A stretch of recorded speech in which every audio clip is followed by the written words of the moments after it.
SB online একাডেমিতে সকলকে স্বাগতম। আমি সুমন আছি তোমাদের সাথে। ছোট বন্ধুরা, আজকে আমরা পঞ্চম শ্রেণীর 102 পৃষ্ঠার মধ্যে যে অঙ্কগুলো রয়েছে এগুলোকে সবচেয়ে সহজ নিয়মে কিভাবে করে সমাধান করা যায় এই বিষয়টি শিখব। চলো তাহলে শুরু করা যাক। বন্ধুরা, আমরা যদি 102 পৃষ্ঠার একদম উপরে লক্ষ্য করি, এখানে শুরুতেই 10.2-এ বলা হয়েছে সামান্তরিক ও ট্রাপিজিয়াম। দেখো, একটু নিচে লক্ষ্য করলেই আমরা এখানে একটি প্রশ্নবোধক চিহ্ন দেখতে পাচ্ছি। এখানে বলা হয়েছে ডান পাশের আকৃতিগুলো একটি অন্যটির উপর বসিয়ে চতুর্ভুজ তৈরি করি। আমরা কি কি আকৃতি তৈরি করতে পারি?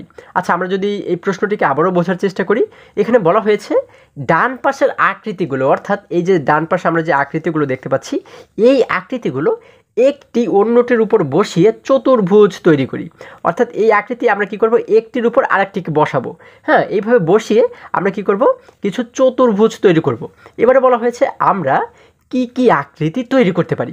আচ্ছা দেখো, আমরা এগুলোকে ব্যবহার করে কি কি আকৃতি তৈরি করতে পারি। আমরা যদি একটু নিচে লক্ষ্য করি, আমরা এখানে দেখতে পাচ্ছি আমাদের জন্য আগে থেকেই কিছু আকৃতি কিন্তু এখানে তৈরি করা হয়েছে, তাই না? এই দেখো, আমরা শুরুতে যদি লক্ষ্য করে দেখো, এই আকৃতির নাম দেওয়া হয়েছে ক, এটি হচ্ছে খ, এটি গ, ঘ, ওম এবং চ, তাই না? এখন এই ক আকৃতিটি যদি আমরা দেখি, দেখো আমরা শুরুতে দেখতে পাচ্ছি হচ্ছে এই যে আকৃতি, এটির উপরে কিন্তু এটিকে বসানো হয়েছে, তাই না? অর্থাৎ একটির উপর আরেকটিকে বসানো হয়েছে। যখন একটির উপর আরেকটিকে বসানো হলো, তখন আমরা দেখতে পাচ্ছি মাঝখানে কিন্তু একটি চতুর্ভুজ তৈরি হয়ে গেছে। দেখো, খুবই মজার একটি বিষয়। কিভাবে চতুর্ভুজ তৈরি হলো? আমরা আগের পৃষ্ঠাতে কিন্তু শিখেছিলাম যে চতুর্ভুজ কেমন হয়, তাই না? আমরা যদি সেটিকে একটু মনে করার চেষ্টা করি, আমরা কি জানি যে চারটি সরল রেখা আবদ্ধ হয়ে যে আকৃতি তৈরি হয় সেটিকেই বলা হয় চতুর্ভুজ, তাই না? দেখো তো, এখানে চারটি সরল রেখা আবদ্ধ হয়ে কোনো আকৃতি তৈরি হয়েছে কিনা। দেখো, এই যে একটি সরল রেখা, তাই না? তারপরে এই যে কিন্তু একটি সরল রেখা, তারপরে এই একটি সরল রেখা এবং এই একটি সরল রেখা। এই চারটি সরল রেখা আবদ্ধ হয়ে, হ্যাঁ মানে বন্ধ হয়ে, দেখো এর মাঝখানে কিন্তু কোনো ফাঁকা নেই, তাই না? তার মানে চারটি সরল রেখা আবদ্ধ হয়ে যে আকৃতিটি তৈরি হয়েছে এটিকেই কিন্তু বলা হয় চতুর্ভুজ। তার মানে আমরা এই মাঝখানে কিন্তু একটি চতুর্ভুজ পেয়েছি, তাই না? আবার দেখো, এখানে কি কোনো চতুর্ভুজ আমরা পেয়েছি কিনা।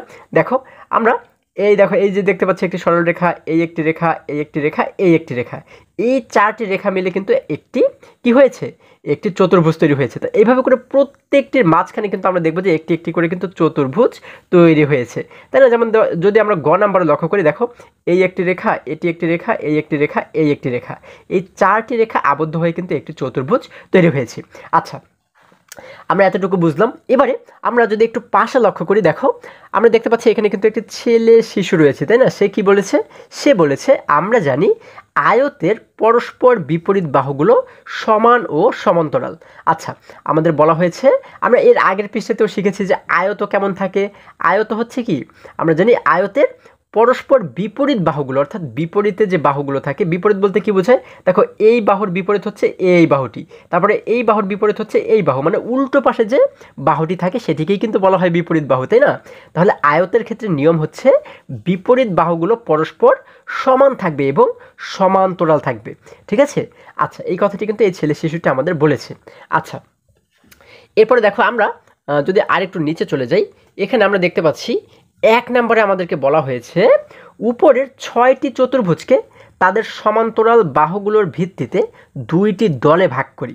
আচ্ছা, আমরা যে উপরে 6টি চতুর্ভুজ আমরা তৈরি করেছি, এই 6টি চতুর্ভুজকে তাদের সমান্তরাল বাহুগুলোর ভিত্তিতে 2টি দলে কিন্তু ভাগ করতে বলা হয়েছে, তাই না? দেখো, একটু নিচে আমরা দেখতে পাচ্ছি এখানে একটি ছক করা হয়েছে, তাই না? এক ভাগে বলা হয়েছে সমান্তরাল বাহু এবং আরেক ভাগে বলা হয়েছে চতুর্ভুজ। তাহলে এইখানে যদি আমরা লক্ষ্য করি, এখানে সমান্তরাল বাহুর 1 নম্বরে কি বলা হয়েছে?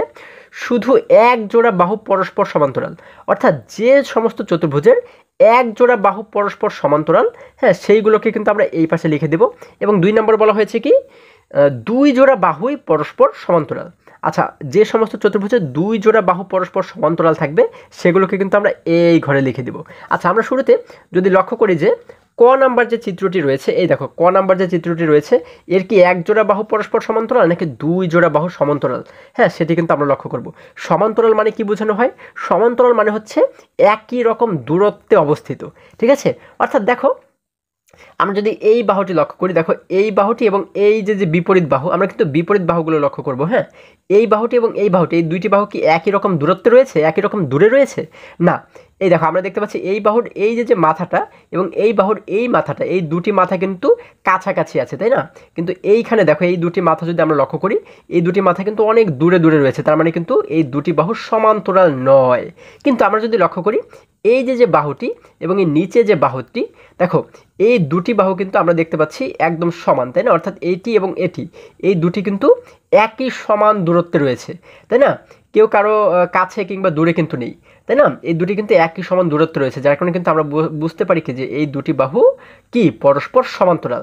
তার মানে দুটি বলতে কিন্তু এক জোড়া হয়, তাই না? আমাদের যে জোড়া বলা হয়েছে যে এক জোড়া বাহু কোনটির সমান্তরাল, এক জোড়া মানে কিন্তু দুটি। তার মানে এই বাহুটি এবং এই বাহুটি, এই দুটি যেহেতু পরস্পর সমান্তরাল মানে সমান দূরত্বে অবস্থিত, তার মানে কিন্তু আমরা বলতে পারি ক চিত্রটি বা ক চতুর্ভুজটি এক জোড়া বাহু পরস্পর সমান্তরাল, তাই না? তাহলে আমরা কি করব, এই দেখো এইখানে যে ঘর, এখানে বলা হয়েছে শুধু এক জোড়া বাহু সমান্তরাল, তাহলে এখানে আমরা লিখবো হচ্ছে ক, তাই না? কারণ ক চতুর্ভুজটা ভুজে আমরা পেয়েছি এক জোড়া বাহু সমান্তরাল, আমরা এখানে লিখলাম ক। এরপর আমরা যদি খ চিত্রটি দেখি, দেখো এখানে খতে আমরা যে চতুর্ভুজটি মাঝখানে দেখতে পাচ্ছি, দেখতে পাচ্ছি এই যে বাহুটি, এই বাহু এবং এর বিপরীত বাহু হচ্ছে এটি। তাহলে এই বাহু এবং এই বাহু, এই দুটি বাহু কিন্তু দেখো একই সমান মাপের, হ্যাঁ, এবং একই দূরে কিন্তু রয়েছে, একই রকম দূরে কিন্তু রয়েছে, কেউ কারো চেয়ে কাছে কিংবা দূরে নেই, তাই না? এটি যতটুকু এবং এটিও কিন্তু ঠিক ততটুকু দূরত্ব রয়েছে, তাই না? একই সমান দূরত্ব রয়েছে। আবার এই উপরের বাহু এবং নিচের বাহু, এই দুটিও কিন্তু একই সমান দূরত্বে রয়েছে। তার মানে কিন্তু আমরা বুঝতে পারি কি, দেখো এই উপরের এবং নিচের মানে এই দুটি মিলে এক জোড়া এবং এই দুটি মিলে কিন্তু আরও এক জোড়া, তার মানে দুই জোড়া বাহু কিন্তু এখানে পরস্পর সমান্তরাল, তাই না? যার কারণে এটিকে আমরা কোথায় লিখতে পারি, এর যেহেতু দুই জোড়া বাহু সমান্তরাল, আমাদের দেখো এখানে কিন্তু 2 নম্বরে বলা হয়েছে দুই জোড়া বাহুই পরস্পর সমান্তরাল, তার মানে খতে আমরা দেখতে পাচ্ছি দুই জোড়া বাহুই পরস্পর সমান্তরাল, তার মানে খকে কিন্তু আমরা এই ঘরে লিখে দেবো, আমরা এখানে লিখে দেব খ। আচ্ছা, আমরা লিখে দিলাম খ। এবারে যদি আমরা গ নাম্বার চিত্রটি লক্ষ্য করি, দেখো গতে আমরা যে চতুর্ভুজটি আমরা পেয়েছি, এটিতে যদি আমরা লক্ষ্য করি, দেখো এই যে বাহু, হ্যাঁ, এই বাহু এবং এর বিপরীত বাহু হচ্ছে এটি। তাহলে এই বাহু এবং এই বাহু, এই দুটি কি পরস্পর সমান্তরাল? না বন্ধুরা, এই দুটি কিন্তু পরস্পর একই রকম দূরত্বে নেই। যেমন দেখো আমরা দেখতে পাচ্ছি এই যে মাথাটি, এই দুটি মাথা কিন্তু একটু চাপা, এবং এই মাথা এবং এই মাথা, এই দুটি মাথা কিন্তু অনেক কি আমরা দেখতে পাচ্ছি অনেক দূরত্ব বেশি রয়েছে, তাই না? অর্থাৎ এই দুটি কিন্তু সমান দূরত্বে নেই, তাই না? আচ্ছা, তাহলে এটি আমরা বাদ দিলাম। এরপর যদি আমরা উপরে এবং নিচে লক্ষ্য করি, দেখো এই যে বাহু এবং এই যে বাহু, এই দুটি বাহু কিন্তু আমরা দেখতে পাচ্ছি কি একই সমান দূরত্বে রয়েছে, তাই না? দেখো এটি তোমরা হয়তো এইভাবে করে বলতে পারো যে এই বাহুটি তো এতটুকু এসেছে, তাই না? এবং এই বাহুটি এতটুকু মাত্র, তাহলে এই মাথা এবং এই মাথা তো সমান না, তাহলে আমরা কিভাবে বুঝবো সমান্তরাল? দেখো আমরা যদি এই মাথাকে আমরা মনে মনে যদি ধরে নিই যে এই পর্যন্ত আছে, ঠিক আছে, আমরা যদি দুটি মাথাকে সমান করি, দেখো এই দুটি মাথাকে যদি আমরা সমান করি, আমরা যদি ধরে নিই এই মাথা এই পর্যন্ত আছে, তাহলে কিন্তু দেখো আমরা দেখতে পাচ্ছি এই দুটির দূরত্ব কিন্তু একই সমান, মানে এই বাহু এবং এই বাহু কিন্তু একই সমান দূরত্বে রয়েছে, তাই না? যার কারণে আমরা এটিকে কিন্তু বলতে পারি সমান্তরাল। কিন্তু আমরা যদি এই পাশের বাহু এবং এই পাশের বাহু যদি আমরা একসঙ্গে দেখি, দেখো এই বাহুটি এবং এই যে বাহুটি, এই দুটি বাহু আমরা যদি একসঙ্গে দেখি, দেখো এই দুটি বাহুকে, হ্যাঁ, তাহলে তোমরা যদি এর সমান করতে চাও, দেখো তোমরা যদি নিচে আরও দাগ দাও, হ্যাঁ, নিচে যদি আমরা এই পর্যন্ত আরও দাগ দিই, ঠিক আছে, তাহলে কিন্তু আমরা দেখব যে এই মাথা এবং এই মাথা কখনোই আমাদের সমান হবে না, আবার এই মাথা কিন্তু আমাদের সমান হবে না। এই মাথায় দেখবো আমরা চাপা রয়েছে এবং এই মাথা দেখবো যে অনেক বেশি দূরত্বে রয়েছে, ঠিক আছে, যার কারণে কিন্তু এই দুটিকে আমরা সমান্তরাল বলতে পারি না। আমরা এই উপরেরটি, এই নিচেরটি এবং উপরেরটি, এই দুটিকে কিন্তু আমরা সমান্তরাল বলতে পারি। তার মানে এখানে কিন্তু এক জোড়া বাহু সমান্তরাল, গয়ের এক জোড়া বাহু সমান্তরাল, তাই না? তাহলে আমরা কি করতে পারি, গকে আমরা কোথায় লিখবো, যে এই যে দেখো এখানে বলা হয়েছে এক জোড়া বাহু সমান্তরাল, তার মানে এই ঘরে কিন্তু আমরা লিখে দেবো গ, তাই না? আমরা লিখে দিলাম গ। এরপরে ঘ নাম্বার চিত্রটি যদি আমরা দেখি, ঘতে দেখতে পাচ্ছি এই বাহু এবং এই বাহু, এই দুটি কিন্তু সমান্তরাল রয়েছে, আবার এই বাহু এই দুটি কিন্তু সমান্তরাল, মানে একই রকম দূরত্বেই কিন্তু রয়েছে, তাই না? তাহলে এই এক জোড়া, এই এক জোড়া, দুই জোড়া বাহু কিন্তু এর সমান্তরাল। তাহলে আমরা এবার এটিকে কোথায় লিখবো, আমরা কিন্তু এটিকে এই নিচের ঘরে লিখবো, তাই না? আমরা এখানে লিখে দেবো ঘ, তাই না? কারণ ঘয়ের দুই জোড়া বাহুই সমান্তরাল। এরপরে যদি আমরা উমো নাম্বার যে চিত্রটি রয়েছে, আমরা যদি এটিকে লক্ষ্য করি, দেখো এখানে দেখতে পাচ্ছি এই যে বাহুটি এবং এই যে বাহুটি, এই দুটি বাহু কিন্তু সমান্তরাল, হ্যাঁ, এই বাহু এবং এই বাহু, এই দুটি বাহু কিন্তু সমান্তরাল, তাই না? এখন আমরা কিভাবে করে বুঝবো যে সমান্তরাল? কারণ হচ্ছে কি, দেখো আমরা যদি লক্ষ্য করে দেখো এইটির সমান যদি আমরা এটিকে বানাই, দেখো আমরা যদি এই সমান অর্থাৎ এই পর্যন্ত যদি এটিকে বানাই, আবার এটিকে যদি আমরা এর সমান নিয়ে আসি, হ্যাঁ, সমান পর্যন্ত যদি আমরা দাগ দিই, দেখো এর সমান আমরা যদি দাগ দিই, দেখো আমরা কিন্তু দেখতে পাচ্ছি এই মাথায় এবং এই মাথায় কিন্তু একই সমান মিলে যাচ্ছে, তাই না? তার মানে আমরা বুঝতে পারি এই দুটি বাহু কিন্তু সমান। আবার এই বাহু এবং এই বাহু, এই দুটি বাহু কিন্তু আমরা দেখতে পাচ্ছি একই সমান দূরত্বে রয়েছে, ঠিক আছে? হ্যাঁ, তোমরা যদি চাইলে এই বাহুটিকে যদি এই পর্যন্ত তোমরা দাগ দাও, আমরা কিন্তু এটি মনে মনে ধরে নেব, ঠিক আছে? এই পর্যন্ত অর্থাৎ ওর সমান করলাম। আবার এই যে বাহুটি, এটিকে আমরা ওর সমান অর্থাৎ এই পর্যন্ত যদি আমরা দাগ দিয়ে বড় বানাই, তাহলে দেখো এই বাহু এবং এই বাহু যতটুকু দূরত্ব রয়েছে, এটি এবং এটি, এই দুটিও কিন্তু ঠিক একই রকম দূরত্বেই রয়েছে। তার মানে আমরা বুঝতে পারি এটি এবং এই উপরে এবং নিচে এই দুই জোড়া বাহুই কিন্তু পরস্পর সমান্তরাল। তাহলে এর যেহেতু দুই জোড়া সমান্তরাল, তার মানে আমরা এটিকে কোথায় লিখতে পারি? আমরা কিন্তু এই যে দেখো দুই জোড়া বাহু সমান্তরাল, অর্থাৎ এই নিচের ঘরে লিখতে পারি ওমো। আমরা এখানে লিখে দিলাম ওমো।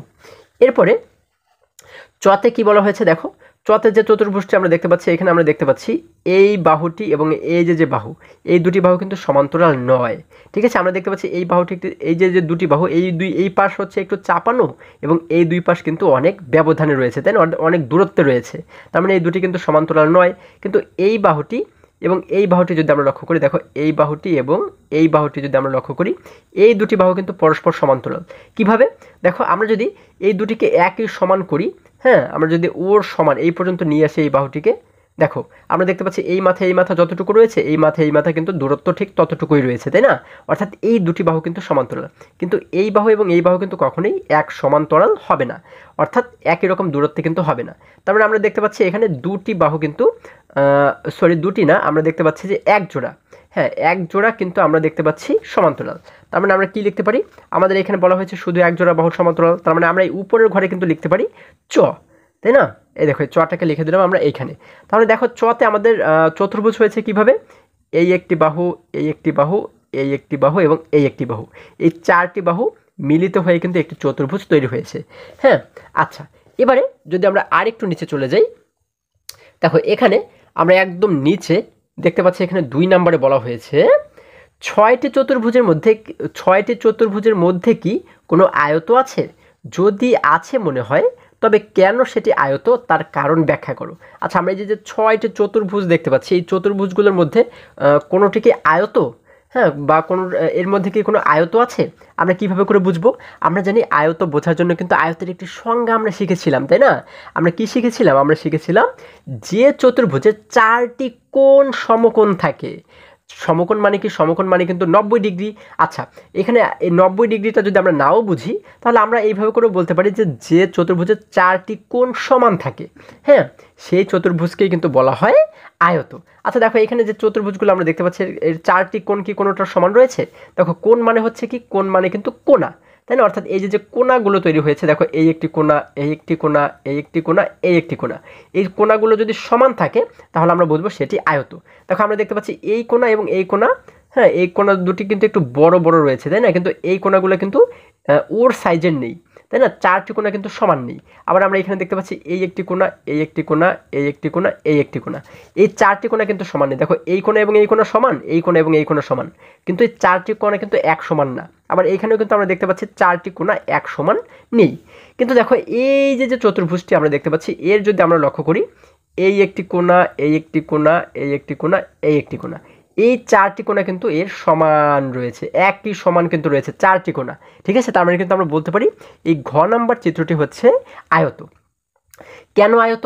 কারণ হচ্ছে ঘয়ের যে ঘতে যে চতুর্ভুজটি রয়েছে, এই চতুর্ভুজের 4টি কোণই পরস্পর সমান, ঠিক আছে? যার কারণে কিন্তু আমরা বলতে পারি এটি একটি আয়ত। আবার দেখো ওমতে যে 4টি কোণা রয়েছে, এই কোণা এবং এই কোণা সমান, কিন্তু এই কোণা এবং এই কোণা সমান, কিন্তু আমরা দেখতে পাচ্ছি 4টি কোণা সমান না, তাই না? এখানেও কিন্তু 4টি কোণা সমান না। তার মানে আমরা বলতে পারি এই 6টি চিত্রের মধ্যে বা 6টি চতুর্ভুজের মধ্যে ঘ নাম্বার চিত্রটি হচ্ছে আয়ত, কারণ এর 4টি কোণ সমকোণ, ঠিক আছে? আশা করি সকলে তোমরা আজকের প্রত্যেকটি অঙ্ক খুবই সহজে এবং খুবই মজায় মজায় শিখতে পেরেছো। বন্ধুরা, আজকে আমাদের এই পর্যন্তই। আবারও দেখা হবে পরবর্তী ভিডিওতে। আর হ্যাঁ, তোমরা যদি আমার চ্যানেলে নতুন হয়ে থাকো, তাহলে এখনই চ্যানেলটি সাবস্ক্রাইব করে পাশে থাকো, যেন আমার যে কোনো ভিডিও আপলোড করার সাথে সাথে খুব সহজেই তোমরা সেটি পেতে পারো। সকলে ভালো থাকো, সুস্থ সবল থাকো, এই কামনা করে শেষ করছি। ধন্যবাদ সকলকে।